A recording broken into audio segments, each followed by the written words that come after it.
simple enough for the average listener. Maybe if I said Obama bad, Democrats bad, Republicans the answer, Republicans good, Democrats bad.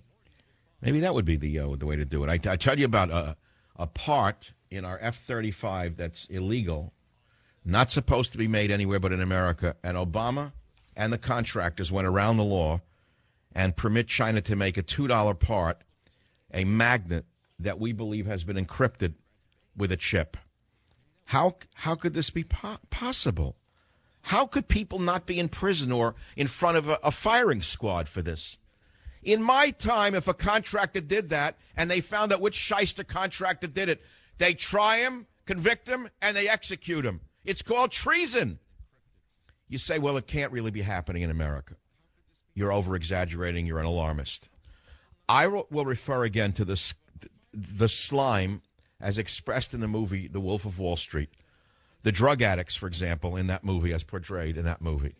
Are you telling me that the people in the defense business are any better? I don't mean the engineers on the ground who make the thing, design and make the things. I'm talking about the business people who go after government contracts. Are you assuming they're of a better class than the low-life drug-addicted contractors as portrayed in that movie? Now, let's take it a step further. Why do you assume that your leadership and the Democrat Party in particular is any better than the scum in the movie Wall Street, Wolf? Why do you assume they're not drug addicts? That they sell their mother-in-law down the river for an extra nickel?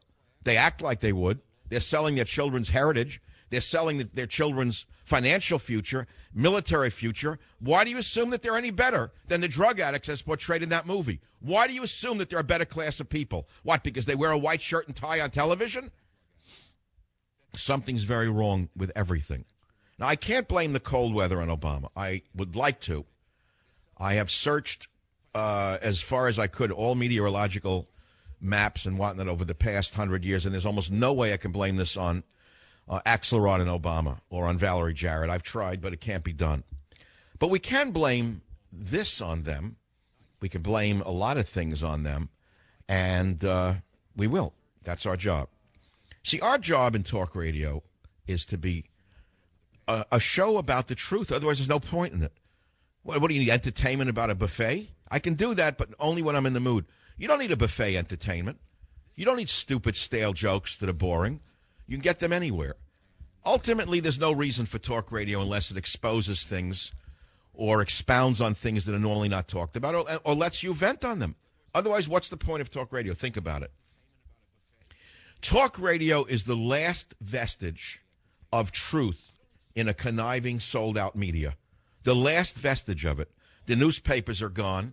Sure, the Internet is there, but you can't talk to the Internet. You can only call a show like The Savage Nation and express yourself. Otherwise, forget about it. You've lost your democracy completely. It's gone. You say, well, it was gone a long time ago. Who are you kidding? What are you, naive? What's left? Look out for yourself. Look out for number one and forget about everyone else because no one's looking out for you. That is a correct attitude in a way, by the way. There is a correct attitude in that, which is let the world go where it wants. It's finished and it was over a long time ago. I get it, so you may as well talk about Teddy and the Indian buffet. Well, two reasons. One, Teddy is with the groomer today, number one. And number two, there's no Indian. How can I go to an Indian buffet between 12 and 3 on the West Coast? I'm dead in the water to talk about lunch now. I can't do that either. Maybe it's too heavy a topic for after a ball game. America, after a ball game like yesterday, which I didn't watch, is the equivalent of chimpanzees and other simians in the zoo on a Monday after people threw candy over the moat. You're having a collective blood sugar collapse. You're not interested in anything. I don't blame you. What you should be interested in is your family and yourself at the end of the day. So let's move on. We got great calls. KSFO, John, welcome to the program. What's on your mind? Hey. Hello, Mr. Savage. How are you? Oh, I never answer how I am because that's not relevant. Just tell me what's on your mind, please. Yeah, F-35, the parts. Yes, sir. 2, canceled. Chinese rolled one out. Guess why? Lockheed hired on Chinese engineers. They stole the plans. F-35, they hired on Chinese engineers, stole a lot of stuff. Brought in a lot of parts from overseas. I know this because I signed a lot of the contracts. Everything that went in and out of there I was the guy who signed the contracts. Oh, my God. What, you worked for one of the defense contractors? Yes, I did. I worked for Lockheed.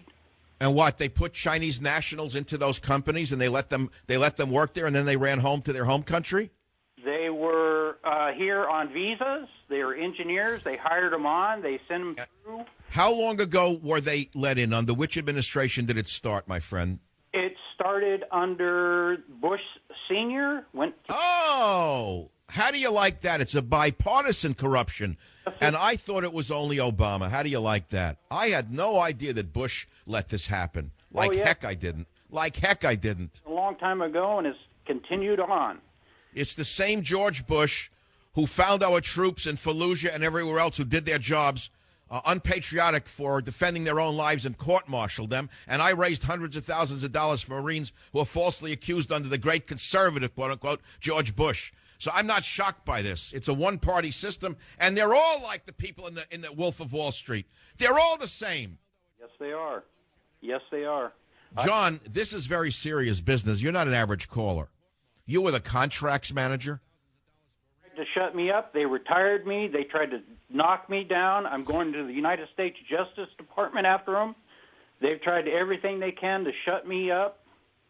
I'm still... Well, be very careful. I suggest you buy a pre-1970 car that does not have computer chips in it, or else you might be driving along at 55 and suddenly the car will do 100 and veer to the right and hit a telephone pole. They've got my phones tapped. They're listening to this. Of course, I told you about the Echelon program. I told you about all that. I've got a lot. Oh, you're the fellow who called about Echelon. Oh, yeah. Oh, John, where do you live? Somewhere on a mountaintop in Tennessee? Where are you living? I'm still here in the Bay Area. Born on a mountaintop in Tennessee. You're like Daniel Boone. Daniel Boone, and you know what? I just tell them, come on, you guys want a war? I'll give you a war. And, John, you know what I do when I have phone conversations now? I tell the people who are listening to me to drop dead. I tell whoever I'm talking to we're being listened to by a bunch of Soviet-era scum. And I pray to God they get cancer and everyone in their family dies of it. Yeah. That's what I say. Go back to Harvard, you piece of garbage. You spying piece of... That's the country I'm living in? Tell the spies to drop dead, get cancer, and their whole family should get cancer. Any one of them in the N.S.A. listening in on your calls. Let them go to hell, all of them. Yeah, well, what are you supposed to do? I mean, I try... What you're supposed to do is stand up and tell them to drop dead. That's what you're supposed to do. What country am I in? I tried. You know what? I got sick and everything else. You know what they told me? We're not going to pay for nothing. Here, retired, go away, die. You know what? They kept me with my clearances. I still hold my clearances. I went to Honda. I went to Pete Stark. I tried to get them on my side. Honda's got my paperwork right now. He's with DOD, N.S.A. He's got all the paperwork trying to get me information, trying to get me help right now. Well, maybe you go to work for China. I'm sure they'd be glad to hire you. You know all of the contracts. You could help the Chinese develop an F-35 faster than we can. What? I care too much for this country. My father fought in 2 wars for this country. Well, John, you're a throwback. I betrayed this country. Oh, John, don't be thinking of this country. There is no country. You don't have a country anymore. It was an idea. It's a market. It's just a market for the wolves of Wall Street. That's all it is. It's a market for the politicians who are nothing but lobbyists for the companies that do business around the world. They buy them cheaper than you could buy a hooker on Ellis Street. That's true, but you know what? Maybe we need to take it back. Yeah, well, we'll have to leave it at that since I'm not running a revolution here on the Savage Nation. John, you are a gem. You are really a gem. What you just said on this show about these defense contractors confirms my worst fears. But look, I went a step further than what I talked about in the first hour. The headline was, U.S. waived laws to keep F-35 on track with China-made parts. And then I talked about these $2 magnets that they bought from China. Do you know anything about those magnets, John? Yes, I know a little bit about them. Yeah, we got a lot of parts in for the F-35 when it was in development, when they tried to make it replace the Harrier. Originally, that was supposed to replace the Harrier. It was supposed to be a jump jet. And then they found out it wouldn't work. The Pentagon first disclosed problems with non-U.S. magnets in a little-noticed written statement to Congress in the spring of 2013. But the statement did not name companies involved and did not disclose that some of the parts came from China. Right. Officials at Northrop, Honeywell, and Lockheed declined to comment on the issue, referring queries to the Pentagon. to the Pentagon. Who's the Pentagon? Who runs the Pentagon? People like Leon Panchetta? Yep. People like this jerk that they just put in there? Yep. Joe Della Vedova, spokesman for the F-35 Joint Program Office at the Pentagon, said the office was committed to ensuring that federal defense acquisition laws were strictly followed. That's rubbish. He's a liar. He's a liar. So the risk to national security is very grave, John. This is what I do my show for. And I do this every day. To me, if I were to rank all the problems in the world, the number one thing would be national security. You know, there's an old art of war, which I don't have to tell you, was written by an ancient Chinese philosopher. Can you tell us what it was? I can if you can't. Go ahead. Lao Tzu, The Art of War. And what he said is that the wisest military action is one in which you do not even fire a shot at the enemy. You defeat him from within. Does that ring a bell thousands of years later with this corrupt government, defense contracting ring that we have around us? Yes. They could probably defeat us without firing a shot with this spying and this transfer of technology. This is how serious it is, John. I know. John, maybe I'm still too much of a Boy Scout, and maybe I should be talking about my favorite meatball recipe, but I can't do it anymore. I can hardly sleep at night over this.